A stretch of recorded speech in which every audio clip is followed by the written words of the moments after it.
Bonjour à tous, que Dieu vous bénisse. D'abord, je voudrais vous présenter mes excuses pour la mauvaise qualité de cette image, de cette vidéo.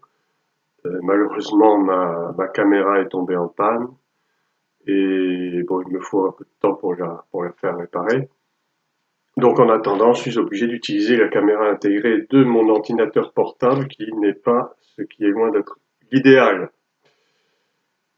Mais enfin, bon, l'essentiel, c'est que le message du Seigneur soit prêché. Même si la qualité n'est pas excellente, au moins vous pouvez entendre ma voix. En tout cas, la voix de Dieu. Je ne suis pas Dieu, bien sûr. Je vais vous lire le psaume 57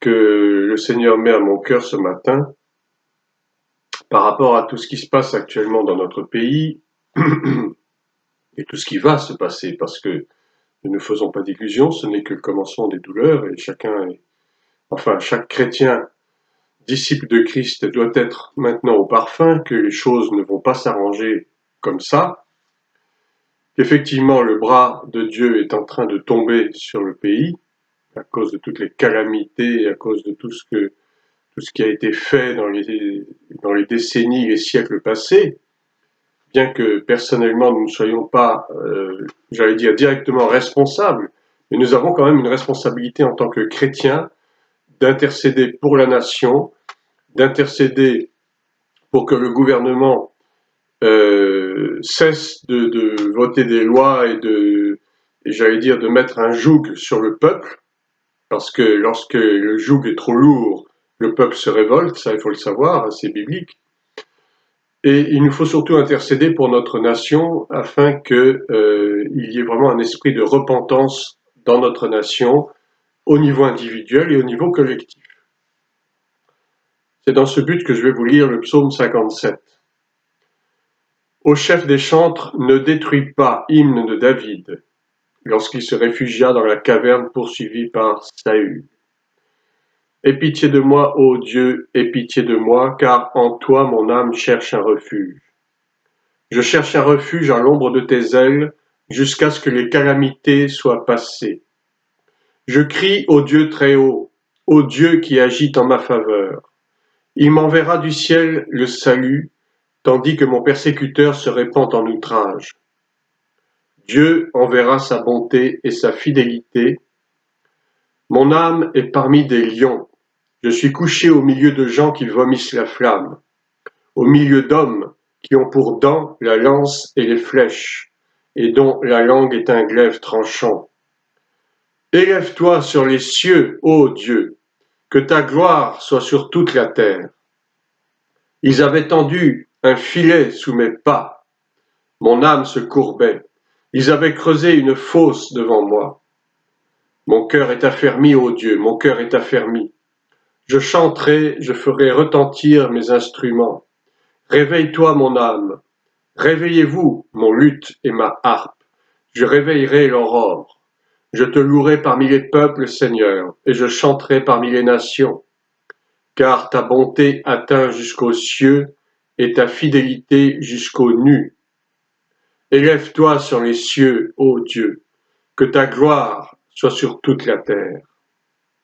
Voilà, c'est ce psaume que David avait composé lorsqu'il était poursuivi par Saül, donc ce roi qui est devenu impie, qui effectivement avait été oint roi d'Israël par Samuel, parce que Dieu l'avait établi sur ce peuple, qui avait réclamé à toute force un roi.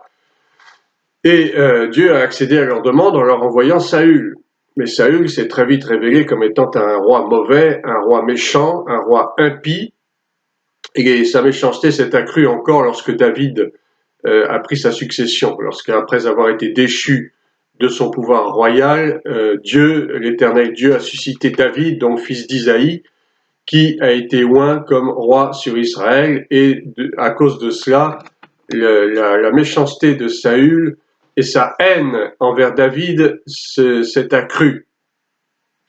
Et donc David un jour a été obligé de se réfugier dans une caverne, poursuivi par Saül qui voulait le tuer, et il a donc écrit ce psaume à cette suite. Alors bien entendu, on fait tout de suite le lien entre David et Christ. Parce que il faut savoir que David était prophète et qu'à travers ses psaumes, il livre des prophéties très criantes à propos de Christ, à propos de Yeshua. Et on reconnaît très bien tout de suite que dans ce psaume, il s'agit bien sûr de Christ qui est persécuté, Christ qui a été poursuivi pendant tout son ministère, qui a été livré aux pharisiens, qui a été livré aux juifs, à son propre peuple, et qui a été mis à mort donc sur la croix. Pourquoi est-ce que je lis ce psaume? Donc je vous le disais au début, il nous faut vraiment intercéder pour la France, parce que nous autres chrétiens, nous sommes en danger. Nous sommes dans le même danger auquel David a été confronté, et au point même qu'il est allé se réfugier dans une caverne. Eh bien, j'allais dire, frères et sœurs, il faut aussi que nous nous apprêtions à aller nous réfugier dans des cavernes, parce que le temps de la persécution est en train d'arriver à grands pas. J'ai lu il n'y a pas très longtemps dans un article du Monde, qui date du mois de novembre, que le président de la République, M. Macron, a pour projet, donc très proche, pour 2019, de mettre un terme à la loi de 1905 qui assurait la séparation de l'Église et de l'État. Alors pourquoi? Eh bien tout simplement parce que l'État désormais aura un droit de regard sur les églises. Alors le prétexte invoqué, c'est de surveiller les assemblées islamiques, de surveiller le culte islamique, mais en réalité, cette surveillance va bien plus s'étendre sur les églises évangéliques parce qu'elles dérangent. Les églises évangéliques dérangent en France et d'ailleurs un peu partout en Europe maintenant. Elles dérangent déjà beaucoup dans les pays d'Asie puisque les chrétiens sont massacrés, persécutés.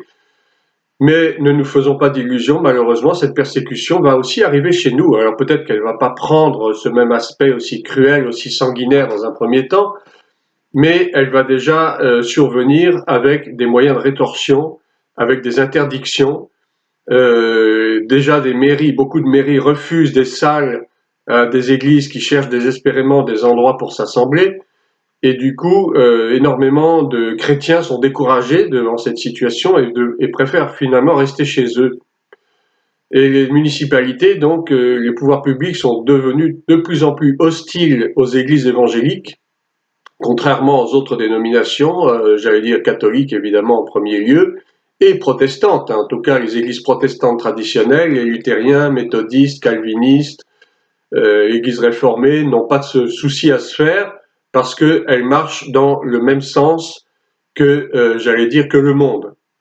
Hein, on voit des choses qui se passent dans ces dénominations qui ne choquent personne parce que tout simplement ils ne suivent pas la voie de Dieu, ils ne suivent pas la loi, ils ne suivent pas la loi morale et beaucoup de choses sont tolérées donc dans ces dénominations traditionnelles et ça ne dérange pas du tout le gouvernement, ça ne dérange personne, tandis que les églises évangéliques avec les chrétiens nés de nouveau dérangent parce qu'ils annoncent le véritable message de l'évangile, ou du moins ils sont censés le faire, et ce message dérange parce qu'il va à l'encontre de ce que le monde prêche, enfin entre guillemets, de ce que le monde prône, c'est-à-dire le mariage homosexuel, etc., l'avortement, tout ce que vous connaissez, tout ce qui est présent, l'éducation sexuelle à l'école, déjà à l'école maternelle, tout ça, ce sont des objets de scandale, des sujets de scandale. Ça ne scandalise plus personne, de moins en moins, parce qu'on en parle tellement que finalement le débat finit par s'émousser et les gens finissent par accepter presque de gré ou de force. Ils sont soumis maintenant à ce que l'on dit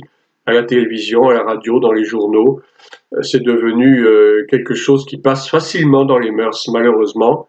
Et l'Église évangélique, en tout cas ceux qui sont vraiment nés de nouveau, qui sont vraiment disciples de Christ, s'opposent à ces choses-là. Peut-être que malheureusement, ils ne font pas entendre suffisamment leur voix jusqu'à présent, mais il est grand temps de se réveiller. Il est grand temps que l'Église, l'épouse, la véritable Église, fasse entendre sa voix pour lutter contre ces choses. Nos enfants sont en danger, nos petits-enfants sont en danger, nous-mêmes nous sommes en danger. Alors, je dirais, il faut que nous intercédions énormément pour notre pays parce que Dieu venge ces choses. Et bien sûr, à cause de ces justes, Dieu peut éloigner, du moins pour un temps, son bras. Tout comme il avait promis à Abraham d'épargner Sodome et Gomorrhe parce qu'Abraham faisait des instances auprès de Dieu, même s'il se trouve que dit juste, je ne brûlerai pas Sodome et Gomorrhe. Finalement, Sodome et Gomorrhe a été brûlé parce que tout simplement la ville ne s'est pas repentie. Les gens de Sodome et Gomorrhe ne se sont pas repentis. Ils ont même voulu aller jusqu'à violer des anges, enfin des choses abominables et hors de sens. Il faut que la France se repente. Et bien sûr, tout le monde ne pourra pas le faire, mais nous, chrétiens, il faut le faire pour notre pays, il faut le faire pour nos concitoyens, il faut le faire pour nos dirigeants. Repentons-nous, demandons pardon au Seigneur pour toutes ces iniquités, les iniquités du pays, afin que le pays soit épargné de la colère de Dieu. Soyez bénis, à très bientôt pour une prochaine vidéo, et bonne journée à tous.